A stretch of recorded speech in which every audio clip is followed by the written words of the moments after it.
In 1961, a 26-year-old Lithuanian naval officer stood at the helm of a Soviet vessel in the middle of the Baltic Sea. Behind him, the crew was asleep. Ahead, somewhere through the storm, lay Sweden. And somewhere back in Moscow, the most powerful military machine on Earth had no idea what he was about to do. He quietly destroyed the compass. He burned the navigational charts. Then he turned the wheel west and never looked back. This is the story of Jonas Pleškys, the real man behind the hunt for Red October, the Soviet officer who outmaneuvered an empire, the defector who spent 30 years hunted across 2 continents, condemned to death by a military tribunal that never forgot his name. Jonas Pleškys was born on March 10, 1935, in the village of Tverai, in the Žemaitija region of western Lithuania, a remote, forested land of stubborn people and long memories. His family were landless peasants. His father worked the fields. Of the 17 children born to the Pleškys family, only 7 survived to adulthood.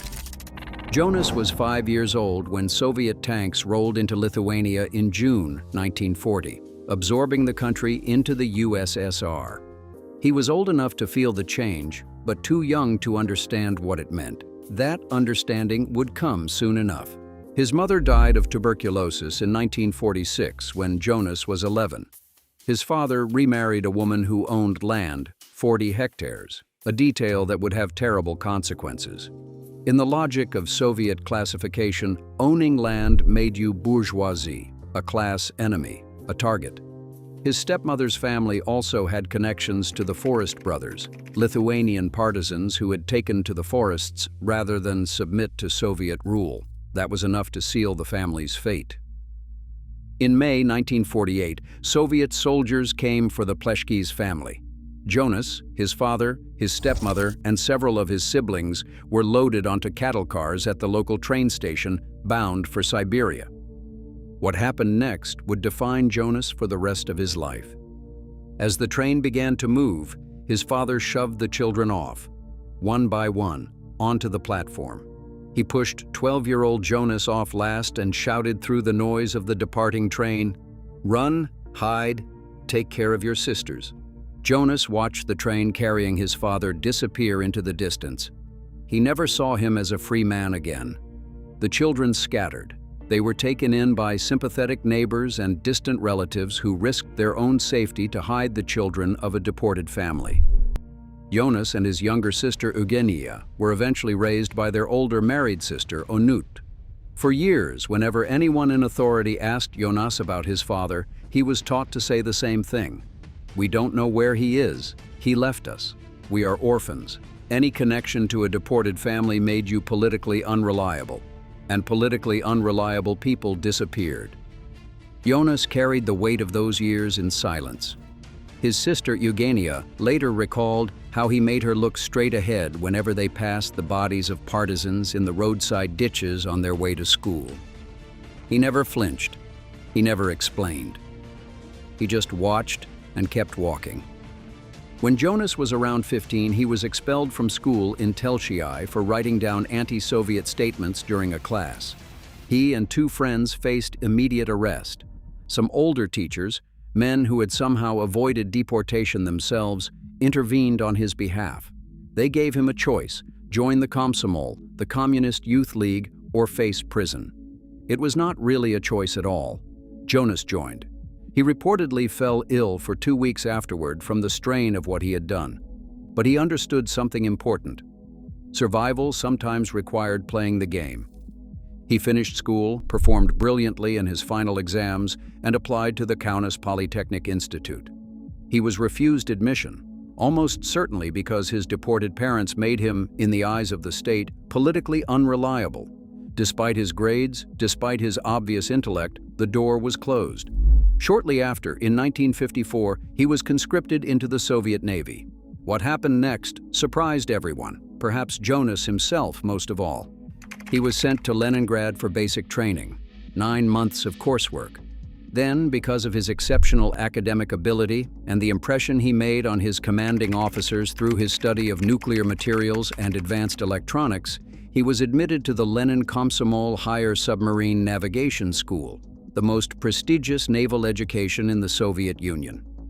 He graduated in June 1959 as a qualified submarine navigator. He was 24 years old, from a family of deported peasants, now among the most technically skilled naval officers in the USSR.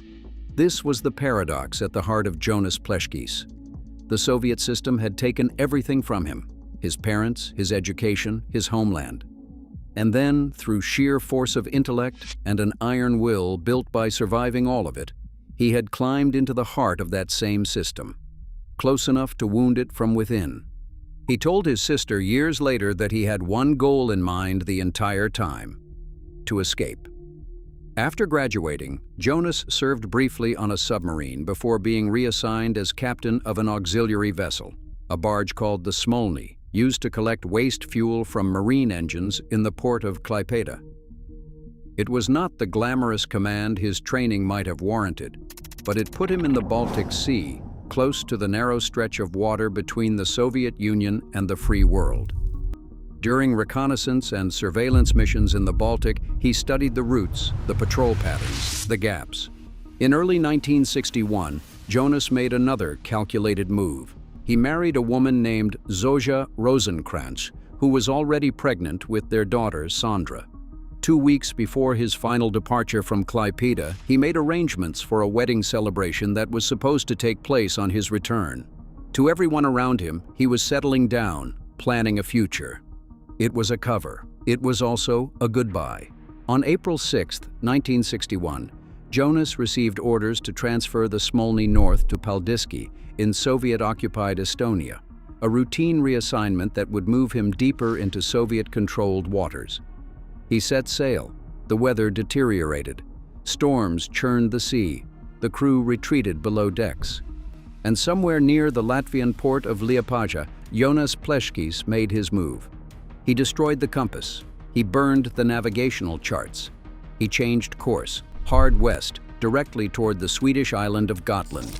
He had rigged the ship's electronic instruments so Soviet naval monitoring stations would see the Smolny following its approved route. What they were actually watching was a ghost signal. The real ship was cutting through heavy seas in the darkness, heading for a free country. The crew had no idea where they were. The storm made it impossible to get their bearings. Only one other crew member on board was Lithuanian, a sailor named Jurgis Kryžiokas. He may have suspected. He said nothing. When the coast of Gotland finally emerged from the fog and spray, Jonas ordered signal flares fired. The political commissar, the party officer assigned to every Soviet military vessel to monitor loyalty and ideological compliance, came to the bridge demanding an explanation. Jonas told him the ship had experienced severe navigational failures. He would need to go ashore to determine their position. Both men knew exactly what was happening. Both knew the standing orders. If capture was inevitable, the ship and everyone on it was to be sacrificed. No Soviet technology was to fall into enemy hands. Jonas activated the ship's alert system. He turned to the commissar and said, simply and without theatrics, "I take complete responsibility. Only my orders apply." He chose a young Lithuanian sailor from among the crew. He handed the man 2 pistols, his own and the commissar's, and ordered a lifeboat lowered. The armed sailor would accompany him to shore and shoot him if Jonas tried anything irregular. The commissar, faced with an officer who seemed entirely in control of the situation, let them go. Jonas and the young sailor rowed toward the Swedish coast. When they reached the shore, Jonas stepped out of the boat and ran. Whether he convinced the sailor to stay or simply outpaced him in the dark is not entirely clear. The young man returned to the ship. Jonas disappeared into the Swedish hills. He hid in the countryside for nearly a year, sheltered by old Lithuanian resistance contacts who had operated in exile since the war. The KGB swept Europe looking for him. Swedish authorities returned the Smolny and its crew to Soviet custody. A veil of official silence descended over the entire incident. Back in Lithuania, his family was told nothing. Then the KGB summoned his sister Eugenija to their offices for questioning. She was a young drama student on the threshold of a career in film and theater. Rather than answer their questions, she went on the offensive. screaming at the agents, demanding to know what had happened to her brother. In the end, the KGB told her only that Jonas had defected to Sweden on a civilian vessel. The full truth would take decades to emerge. On August 29, 1961, the military tribunal of the Soviet Baltic Fleet sentenced Jonas Pleškys in absentia to death by firing squad. He would live under that sentence for 30 years. American intelligence eventually brought Jonas to the United States. The CIA debriefed him for approximately 5 years, extracting everything he knew about Soviet submarine technology, navigation systems, and electronic capabilities. His knowledge was exceptional. He had been trained at the highest level the Soviet military could offer, and he gave the Americans everything. But freedom, when it finally arrived, was not quite what Jonas had imagined. He couldn't use his real name. He couldn't stay in one place too long. He traveled under the name Jonas Pleškys. He taught at the University of Washington in Seattle. He worked at a bank in San Francisco. He lived and worked in Guatemala and Costa Rica under contract with a U.S. development agency. He kept moving, and quietly, and alone. When Soviet agents got too close, the CIA warned him, and he disappeared again. His Lithuanian friends in America could never quite understand why he sometimes vanished without explanation. They just knew that he did. In 1968, he enrolled in a language school in San Francisco and met a woman named Laura Cajas de Martinez. They married and had a daughter together, Jennifer. But Jonas could not be the husband and father he wanted to be. The marriage lasted 5 years. In 1979, he disappeared entirely. He spent 3 years in a remote cabin in the mountains of Mexico, growing his own food, living without contact with the outside world. His biographer, Marijona Venclauskaite Boyle, who knew him in the last years of his life, described it as the only place where Jonas ever truly felt safe. There was something in him, a stillness, a self-sufficiency, that the forests of Žemaitija had built into him as a child, and that no amount of Cold War paranoia had fully stripped away. Sometime in the early 1980s, before Jonas had returned from those years of disappearance, a novelist named Tom Clancy was researching Soviet submarine technology. It is known that Jonas spent approximately 2 years in association with Clancy, providing him with detailed technical information about Soviet submarines, the mechanics of defection, and the psychological profile of a man who would make such a choice. In 1982, Clancy published The Hunt for Red October.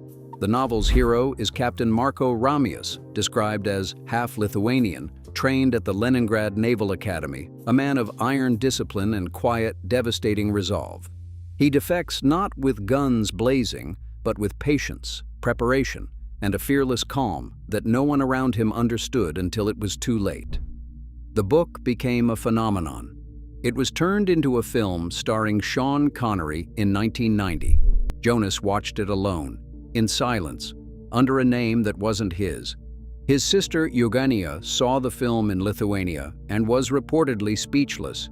She had not seen Jonas in nearly 30 years, and yet there on the screen was a man who moved like her brother, who held himself like her brother, whose eyes carried the same weight her brother's eyes had always carried. They finally reunited in 1988. Eugenia's theater troupe was permitted to tour the United States during the brief window of Soviet glasnost. In a Houston hotel room on the 34th floor, Jonas turned the television on full blast and took her out onto the balcony to speak privately. He knew there was a KGB major traveling with the troupe. He had been careful for so long that caution was simply part of how he breathed.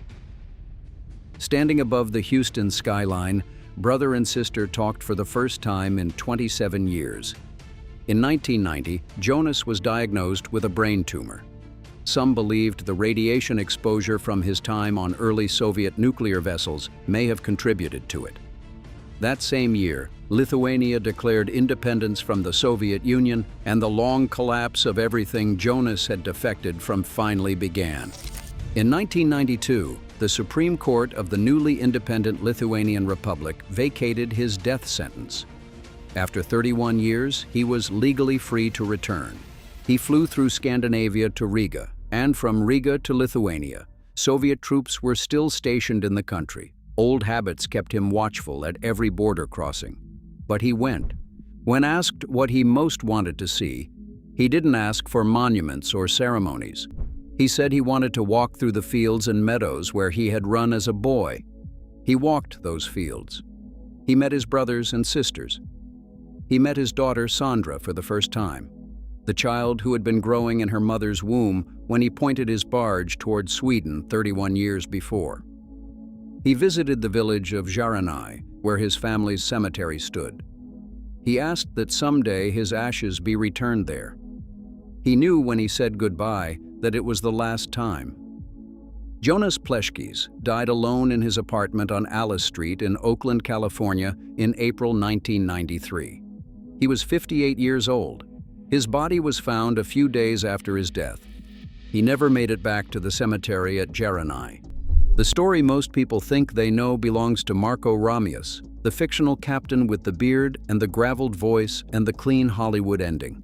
They do not know the real man, the boy who watched his parents disappear into a cattle car, the officer who climbed to the top of the Soviet Navy for the sole purpose of walking away from it, the man who helped write one of the most famous Cold War thrillers in history without receiving a single line of credit, the man who spent 3 decades hiding, moving, disappearing, and never once broke. When asked where he considered home, Jonas answered in Lithuanian, "Where freedom is, that is my home." He never stopped searching for it. And on a stormy night in the Baltic Sea, with a compass he had just destroyed and a course no one else on board could read, he found it. Thanks for watching. If stories like this one are what you're here for, subscribe for more history that most people have never heard.